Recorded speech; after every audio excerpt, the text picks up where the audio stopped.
J'espère que ce soit la dernière fois quand je parle dans une église presque vide ici à Neuilly-sur-Seine et que les bonnes nouvelles qui commencent à venir peu à peu se matérialisent dans les semaines à venir et que nous pourrons revenir en présentiel ici dans cette église de Neuilly. Je sais que nous sommes dans une situation difficile, une situation que tout le monde veut dépasser. Et je regarde autour de moi et je vois qu'il y a des gens qui cherchent des solutions pour nous sortir de la crise actuelle. Il y a les politiciens qui s'en chargent de ça, il y a aussi les médecins, il y a les chercheurs qui veulent nous apporter des solutions. Certains sont plus essentiels que les autres, parce qu'avec ce deuxième confinement, on a commencé à se partager en deux. Il y a des domaines de la vie qui sont essentiels, il y a des domaines de la vie qui sont peut-être moins essentiels.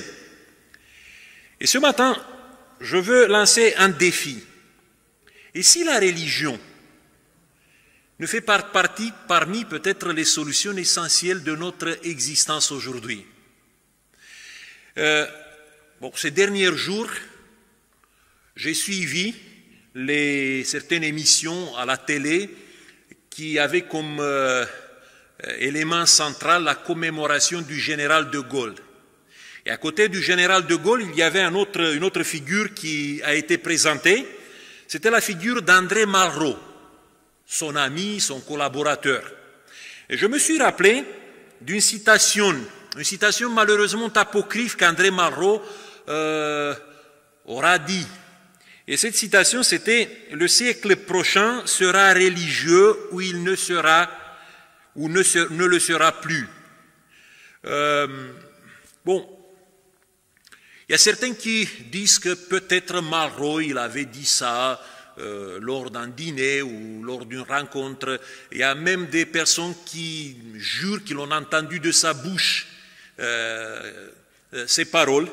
Mais ce qui est clair, ce qui est réel, c'est la citation suivante qu'il avait écrite dans la revue L'Express en 1955. Il avait écrit ces mots.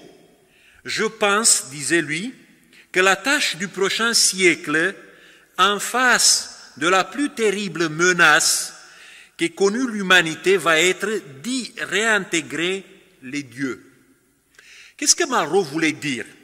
Il voulait dire que l'homme du XXIe siècle, il prévoyait ça, sera forcé de trouver des solutions plutôt spirituelles aux problèmes qui sont sans solution et qu'il aura à résoudre. Pourquoi cette citation d'André Malraux mérite d'être prise en compte? Parce que tout au long de sa vie, Malraux, il s'est déclaré athée et agnostique.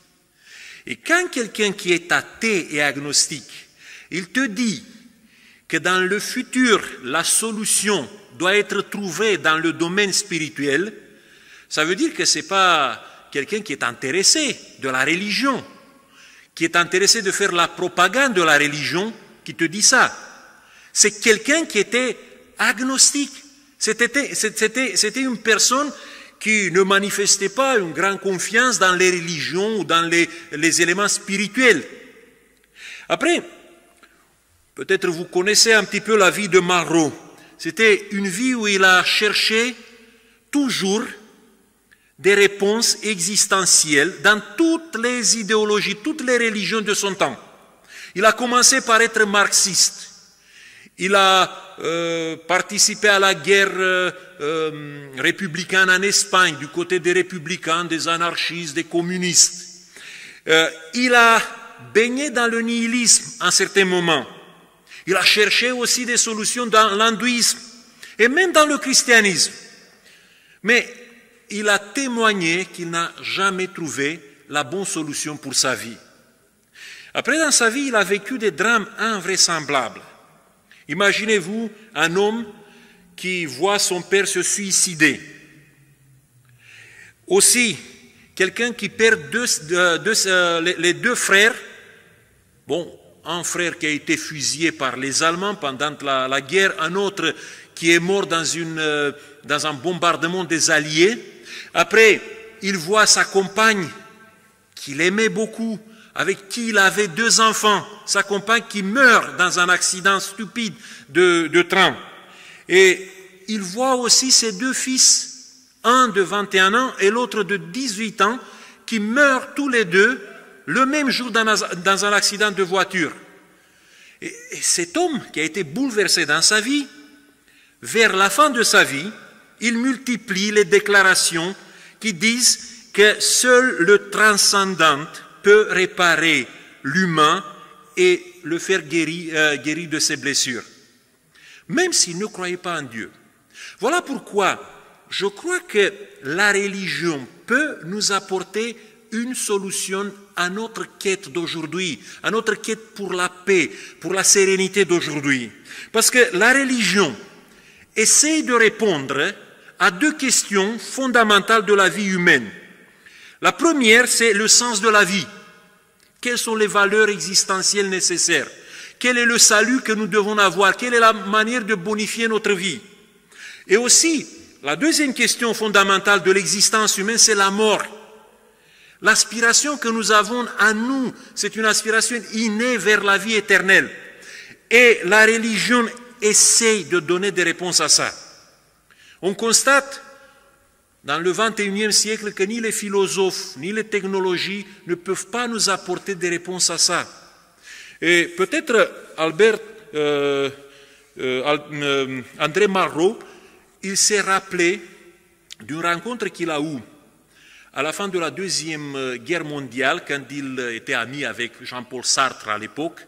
Bon, il s'est fâché avec lui un peu plus tard, mais il était aussi très ami avec Albert Camus, et tous ces 3 intellectuels, ils se sont rencontrés lors d'une conférence. Et peut-être André Malraux, il s'est rappelé de ces paroles prononcées par Albert Camus, lui aussi un agnostique, qui disait dans cette conférence, qui avait comme sujet comment on peut éviter une nouvelle catastrophe comme la Deuxième Guerre mondiale à l'humanité, voilà ce qu'Albert Camus disait à ce moment-là. Il posait cette question à ses 2 amis et à tous les autres qui étaient dans la salle. Ne croyez-vous, disait Albert Camus, ne croyez-vous pas que nous sommes tous responsables de l'absence des valeurs? Et que si nous, qui venons du nietzschéisme, du nihilisme ou du réalisme historique, nous disions publiquement que nous nous sommes trompés, qu'il y a des valeurs morales et que désormais nous ferons ce qu'il faut pour les fonder et les illustrer, ne croyez-vous pas que ce serait le commencement d'un espoir? Et quand il parlait, Albert Camus, des valeurs morales, il parlait d'une sorte de spiritualité qui devait renaître. Et voilà pourquoi la religion peut être aujourd'hui une réponse, une solution à notre quête du sens de la vie et aussi à notre quête de l'immortalité que nous avons en nous-mêmes tout au long de notre existence. Et peut-être une réponse à cette question nous est apportée dans le passage qui vient d'être présenté. Quelle religion peut venir avec des réponses fondamentales à notre existence aujourd'hui? Moi, je suis chrétien et je sais que beaucoup des personnes qui écoutent ces paroles sont des chrétiens. Et nous croyons que Jésus peut venir et nous apporter les réponses.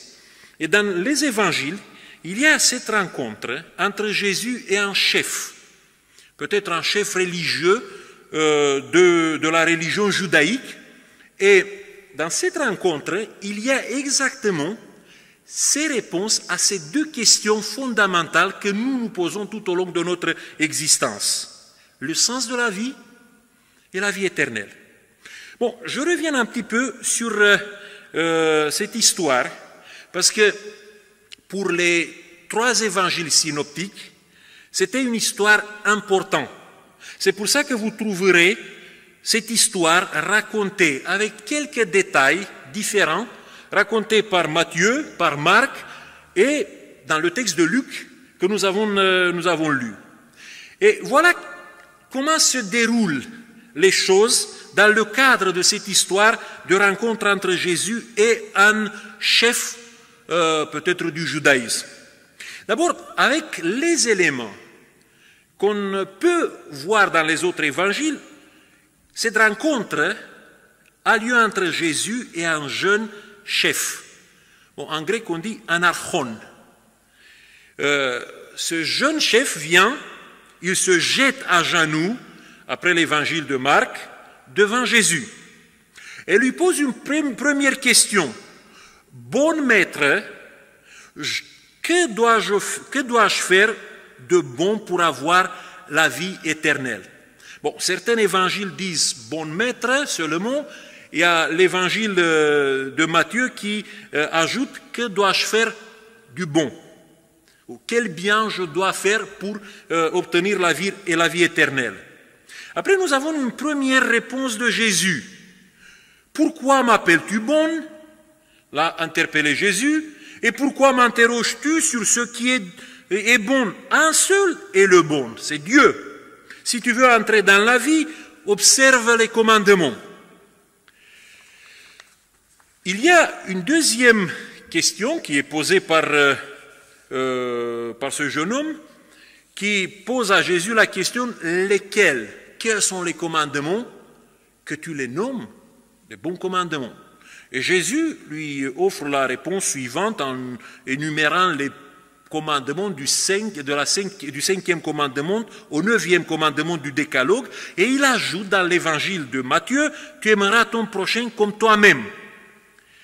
Et le jeune, quand il entend ça, il dit avec une sorte d'assurance de soi en disant « J'ai observé toutes ces choses de ma jeunesse. Que me manque-t-il encore ?» Et la réponse finale de Jésus, c'est Jésus, l'ayant regardé, l'aima, dit dans l'évangile de Marc, et lui dit « Il te manque une chose. Si tu veux être parfait, va, vends ce que tu possèdes, donne-le aux pauvres, puis viens et suis-moi. » Voilà un peu la reconstitution, je dis complète, de cette rencontre entre Jésus et ce jeune riche à partir des 3 évangiles que nous avons. Eh bien, on peut entrer dans le contexte. Qui est l'interlocuteur de Jésus? Le texte nous dit que c'était un riche. Et un riche au 1er siècle, c'était un homme béni de Dieu. C'était peut-être en Palestine le siècle qui a connu une pauvreté qui touchait 3/4 de la population. Et dans ce contexte, être riche était toujours vu comme quelqu'un qui a reçu de la part de Dieu des bénédictions spéciales. Après, le texte nous dit que c'était un archon. En grec, ça veut dire un chef. Nicodème, par exemple, il est nommé dans l'évangile de Jean, il est nommé archon. Donc, on peut dire que peut-être ce jeune, il était un chef religieux. Ou peut-être c'était un administrateur local, ou peut-être les deux. Parce que dans le judaïsme, les deux dignités, la dignité religieuse avec la dignité civile, parfois marchaient ensemble. 3e détail du contexte, c'était un jeune archon. Ça veut dire un jeune chef. Et vous êtes dans une société où les gens nomment les sages les anciens. Ils ne les nomment pas anciens parce que c'est un titre d'honneur. Non, parce qu'ils sont vraiment anciens, parce qu'ils ont un certain âge, une certaine expérience de vie.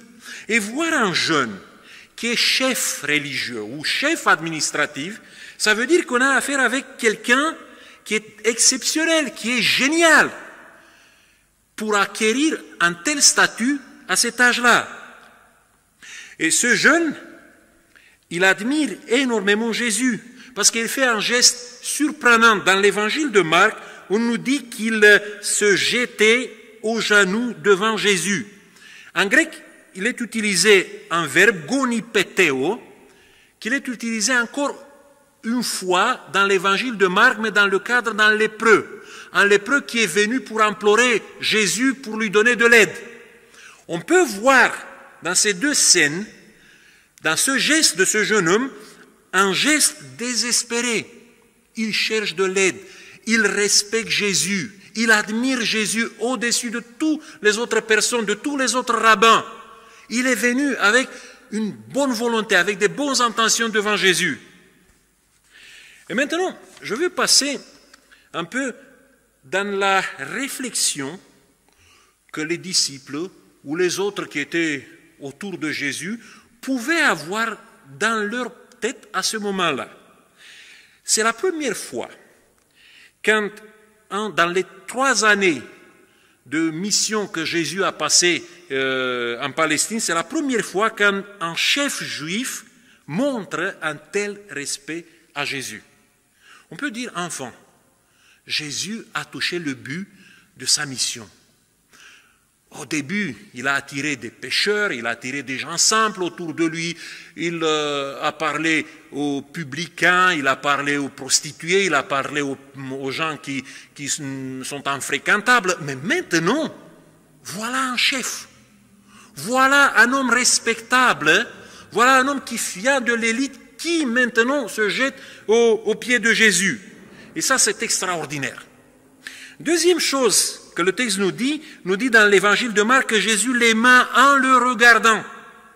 Et ça nous dit que ce jeune pouvait être le disciple qui bonifiait le groupe avec ses connaissances, avec son influence. Pourquoi pas?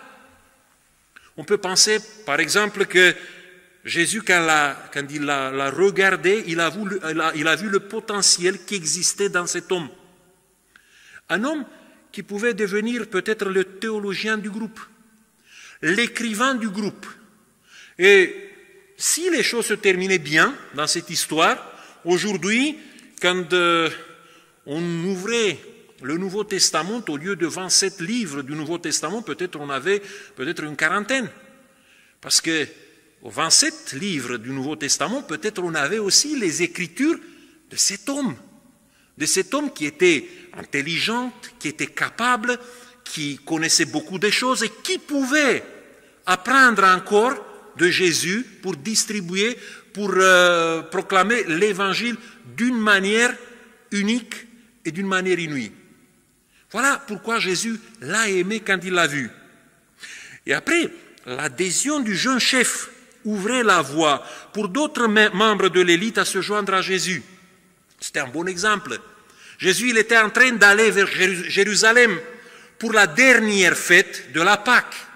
Et avoir parmi ses disciples un homme de cette taille, un homme avec un tel prestige, je peux dire c'était un triomphe, c'était une prouesse, c'était inimaginable. Et les disciples étaient émerveillés de voir ça.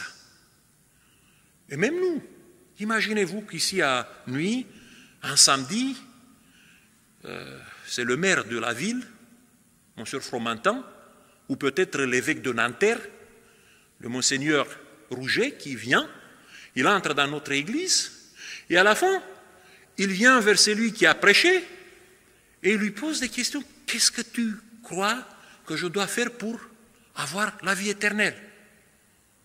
Mais comment on raconte des histoires pareilles? Peut-être on va donner du témoignage de ce qu'on a vu, une expérience extraordinaire avec Dieu qu'on a vécue. C'était le même sentiment que les disciples avaient par rapport à cette rencontre entre Jésus et ce jeune homme. Et maintenant, ça commence ce que je peux appeler la maladresse de Jésus. Parce que, apparemment, Jésus ne l'a pas bien accueilli. Bon, quand le jeune il est venu pour lui poser la première question, il fait une esquive et lui répond avec une question qui a une odeur de reproche. Pourquoi tu m'appelles bon? Écoutez, si vous allez aujourd'hui voir un spécialiste dans la motivation, un coach, il va vous dire qu'à chaque fois quand vous parlez avec quelqu'un, quand quelqu'un vous pose une question, avant de lui répondre, il faut apprécier la question. Ah, c'est une bonne question. C'est une question extraordinaire, la question que tu as posée. C'est une question qui est au centre de la vie. Il pouvait lui dire ça. Il pouvait le flatter un petit peu pour l'encourager de dire encore plus. Mais Jésus, au lieu de faire ça, il fait exactement le contraire de ce qu'un psychologue va vous dire de faire. Pourquoi tu m'appelles bonne? Après, dans un deuxième temps, Jésus infantilise cet homme parce qu'il lui répète les commandements. On a affaire avec un chef religieux. Il connaissait par cœur ces commandements. Il savait comment il devait appliquer dans sa vie à la lettre, avec des détails tous ces commandements. C'était ce qu'on peut appeler BABA de la religion judaïque. Il connaissait bien les commandements. Bon, je crois que les disciples ont commencé à s'inquiéter à ce moment de la discussion. Mais pas beaucoup, parce qu'ils en étaient témoins à cette manière que Jésus avait privilégié de contrarier parfois l'interlocuteur qui était devant lui. Et il faisait ça pour montrer après l'appréciation, les louanges pour la sagesse ou pour le caractère de la personne qui était devant lui. Je vous rappelle qu'un jour, il y a une femme qui est venue devant Jésus quand il est parti dans les territoires cananéens, dans les territoires païens, et cette femme a insisté auprès de Jésus pour que Jésus guérisse sa fille. Et Jésus lui a dit des mots blessants au début. Il a dit des mots blessants juste pour la contrarier et pour montrer aux disciples combien cette femme avait une grande foi. Et à la fin, elle a donné comme exemple, « Ô femme, tu as une foi grande. » Et maintenant, après ces deux interpellations, après la question avec une odeur de reproche, après l'infantilisation, on s'attend maintenant que Jésus va dire « Extraordinaire, tu es intelligent, tu es bon, tu es sage. » Mais pas du tout. Jésus vient et formule une demande impossible et offensante. « Vends tout ce que tu as, distribue-le aux pauvres. » Je vous rappelle, la question était « Qu'est-ce que c'est le bien que je dois faire ?» Ou si vous voulez, qu'est-ce qui m'empêche d'avoir la vie éternelle? Et Jésus lui dit « Ton trésor t'empêche d'avoir la vie éternelle. » Mais comment tu peux dire ça? Tout le monde sait que la bénédiction de Dieu est visible dans les biens matériels. Tout le monde sait que la respectabilité que Dieu nous donne, ça se voit dans le trésor qui nous entoure. Mais comment tu peux dire comme ça? C'est une culpabilisation. C'est une incrimination qui est insupportable. Et après, Jésus vient avec une proposition que je trouve, bon, au première vue, si vous voulez, précipitée. Viens et suis-moi. Mais Seigneur, j'ai une famille. Peut-être j'ai mes parents. Peut-être j'ai mes frères à la maison. Ou je ne sais pas, peut-être il avait une femme. Ou il avait des enfants, comme certains des disciples de Jésus. Et en plus de ça, il avait des partenaires d'affaires. Comment il pouvait vendre ça, laisser tomber ses affaires, et après gaspiller tout le trésor en partageant avec les pauvres? C'est un peu précipité de demander à un homme comme ce jeune chef riche une telle chose. Mais vous savez que Jésus, quand il faisait ça, il avait quand même un but. Il savait pourquoi il disait ces paroles. Parce que je crois que maintenant on peut extraire, on peut voir ici les trois grands principes de la religion selon Jésus. Jésus, il a repéré un trou dans la vie de ce jeune chef. Ce n'est pas un petit trou, c'était un trou béant.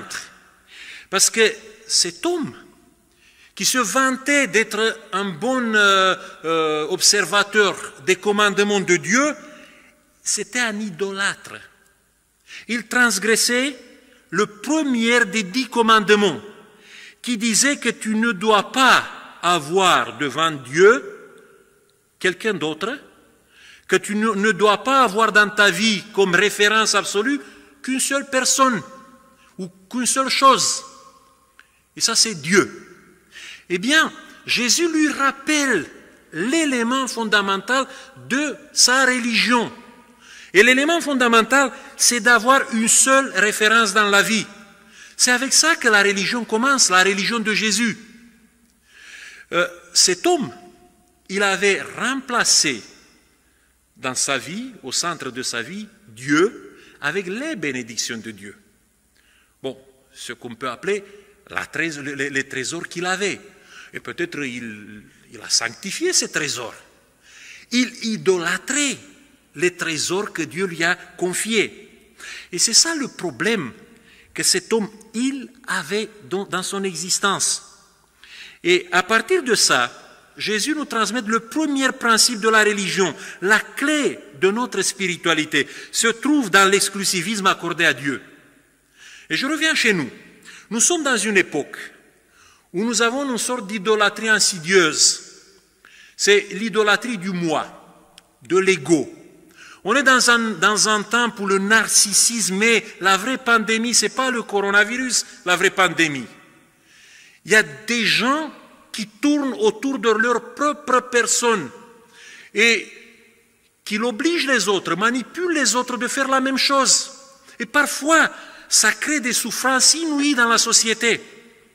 C'est pour ça que si nous voulons trouver une solution spirituelle dans notre vie, il faut toujours commencer par ce principe de base. Dans notre existence, il faut mettre comme référence absolue, comme référence ultime, comme référence principale, Dieu, et seul Dieu. Après, il y a dans le dialogue entre Jésus et cet homme, il y a une question qui vient de la part de cet homme. Quel bien je dois faire dans ma vie pour avoir la vie éternelle? Oui, la religion a comme but de trouver un équilibre dans l'existence.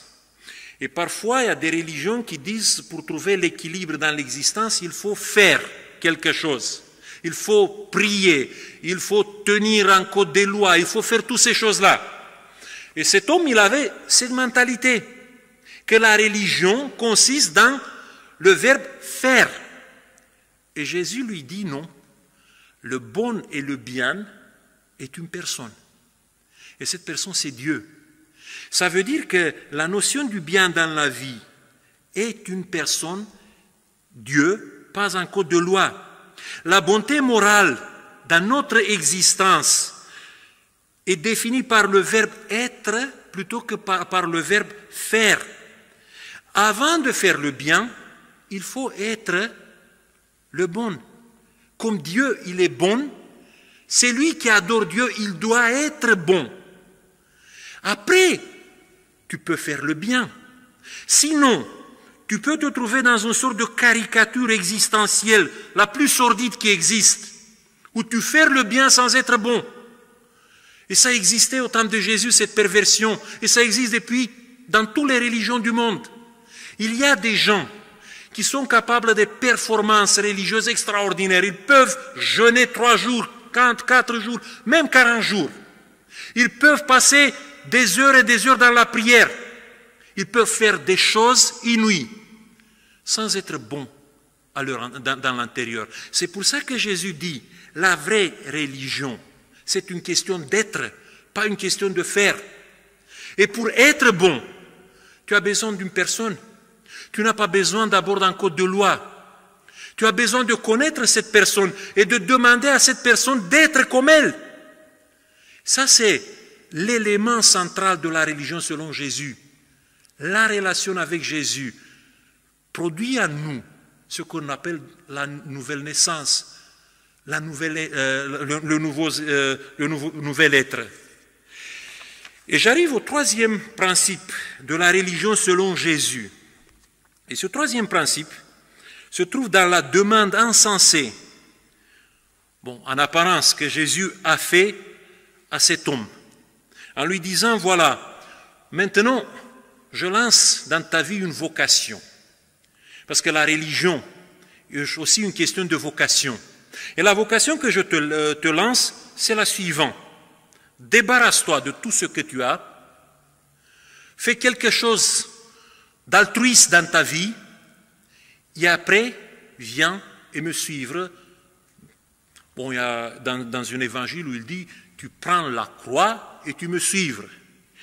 Eh bien, vous savez, à l'époque, comme aujourd'hui aussi, il y a beaucoup de gens religieux qui considèrent que la religion est une question d'obéissance à un code des lois. Et si vous posez la question à un rabbin à l'époque de Jésus, qu'est-ce que c'est la vie éternelle? Comment tu peux réussir dans ta vie? Quel est le but ultime de ta vie? Vous aviez la réponse, observe ou garde les commandements, les 10 commandements. Et ça, c'était le but ultime de la religion judaïque à l'époque. Et aujourd'hui, parfois, dans la vie de beaucoup de gens qui sont pratiquants dans leur religion, ça c'est le but ultime. Garder, observer les 10 commandements. Mais c'est un problème ici. Parce que Jésus, il a la conception que ces 10 commandements, c'est la minima pour commencer la vie. C'est le point de départ. Ce n'est pas la finalité de la vie de quelqu'un qui cherche à avoir une spiritualité dans son existence. Pour Jésus, ça, c'est un point de départ. Vous savez, dans la Bible, le nombre 10, c'est le nombre minime. Ce n'est pas le nombre maximal, c'est le nombre minimal que Dieu demande le met dans la Bible. Je vous rappelle qu'Abraham, quand il a intercédé pour Sodome, il avait réussi d'arracher la promesse de la part de Dieu qu'il va sauver Sodome pour un minimum de 10 personnes justes qui étaient dans la ville. Eh bien, dans la mentalité juive, le nombre de 10 est le nombre minimal. Une synagogue peut être organisée sur le nombre minime de 10 personnes. Donc, quand on pense aux 10 commandements du décalogue, il faut avoir cette compréhension que les 10 commandements, c'est un minima, c'est un point de départ pour quelqu'un dans la vie. Qu'en réalité, le but ultime de la religion selon Jésus se manifeste dans le sacrifice de soi, se manifeste dans l'altruisme radical, dans la générosité sans limite. C'est ça que Jésus met devant cet homme en lui disant maintenant, je lance une vocation qui va t'aider dans la vie, d'être bien rempli dans ton cœur et aussi d'avoir la garantie de la vie éternelle. Cherche ce but ultime de la religion. Et si vous regardez dans la vie de Jésus, c'est la même. Ce principe, il a été vécu d'une manière brillante. Par exemple, Jésus observe le sabbat, comme tous les Juifs. Il va dans une synagogue, il s'assoit dans la synagogue, parmi les gens qui sont là-bas, comme tous les Juifs. Mais il ne se limite pas à ça.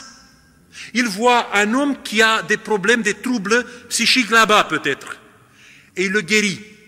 Il voit aussi quelqu'un qui a la main sèche, il le guérit. Il voit une femme qui est courbée, il la restaure.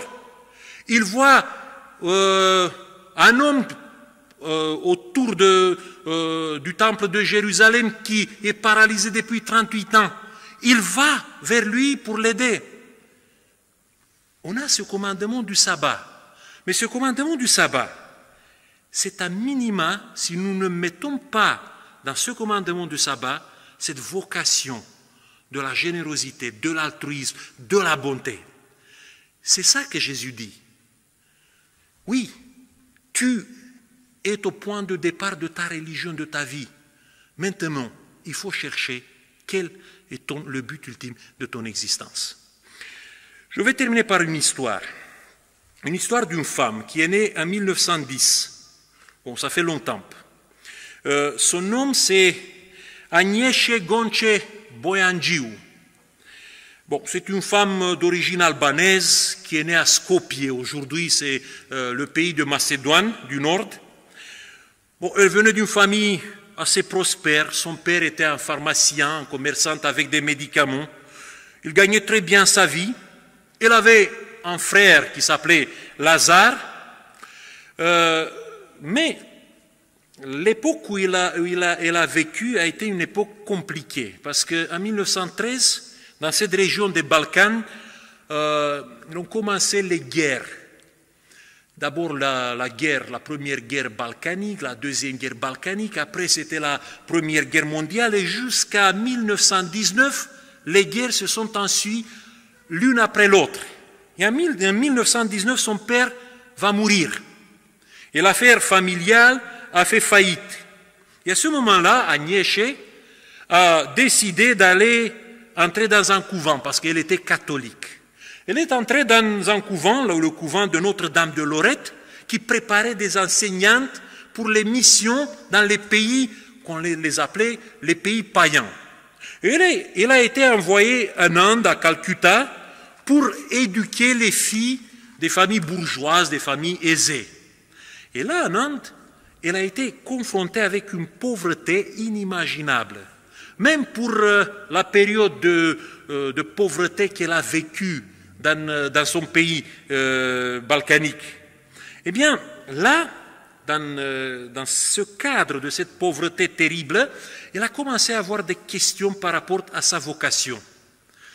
Elle n'était pas du tout contente avec cette posture, avec cette vocation d'être enseignante pour des filles des familles aisées. Et à un moment donné, elle est sortie du couvent pour s'occuper des gens qui étaient à la rue. Et bon, des fois, elle était sermonnée par sa supérieure parce que ce n'était pas sa vocation. Sa vocation était d'être enseignante pour ses filles.